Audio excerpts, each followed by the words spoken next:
তোমরা সবাই কেমন আছো? আশা করি সবাই ভালো আছো। তো আজ অনেকদিন পর আমার দাঁতের যে ব্রেসেস ট্রিটমেন্টের আপডেট দিতে এসেছি। প্রায় ১০ মাস হয়ে গেল। তো ১০ মাসে আমার উপরের দাঁতে কতটা চেঞ্জ হয়েছে দেখে নাও।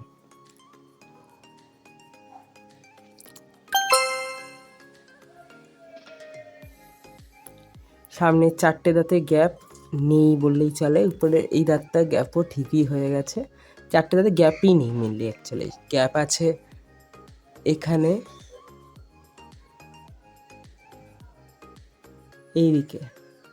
এইদিকে একটুখানি গ্যাপ আছে। তো ডাক্তার বলছিল যে খুলে দেবে। আমি তার আগে একটা ছোট্ট ইনফরমেশন দিয়ে দিই আমি কোথা থেকে ট্রিটমেন্ট করাচ্ছি, যদি ফার্স্ট টাইম এই ভিডিওটা দেখে থাকে। আমি doctor R M dental college and hospital থেকে ট্রিটমেন্ট করাচ্ছি, আর সেখানে ফ্রিতে ট্রিটমেন্ট হয়। তাই এখানে খুব মানে ফ্রিতে ট্রিটমেন্ট হয়, তাই এখানে অনেক সময় লাগে ট্রিটমেন্ট করাতে, প্রসেসিংয়ে যেতে। তো যাই হোক, আমার বলতে গেলে ১০ মাসের মধ্যেই অনেকটা ভালো রেজাল্ট দিয়েছে। তো আমাকে বলছিল খুলে দেবে, কেননা তোমার বলতে গ্যাপ অনেকটা ঠিক হয়ে গেছে। কিন্তু আমি বললাম যে না, এখানে এই দিকের গ্যাপটা ক্যামেরায় অতটা না হলেও সামনের দিকে বেশ অনেকটাই গ্যাপ আছে এই দিকটা। আর এটা খুব একটা নেই, এটা হালকাই আছে। এটা অতটা বোঝাও যাচ্ছে না, অতটা এফেক্ট পড়ছে না। বাট এই দিকেরটা না চোখে লাগছে, যে সাইড ফেস করে হাসি বা কিছু বোঝা যাবে যে গ্যাপ আছে। তো এতদিন কষ্ট করলাম, তো আর কটা দিন নয় কষ্ট করব। তো বলেছে নিচের দাঁতটা আরেকবার কাটবে।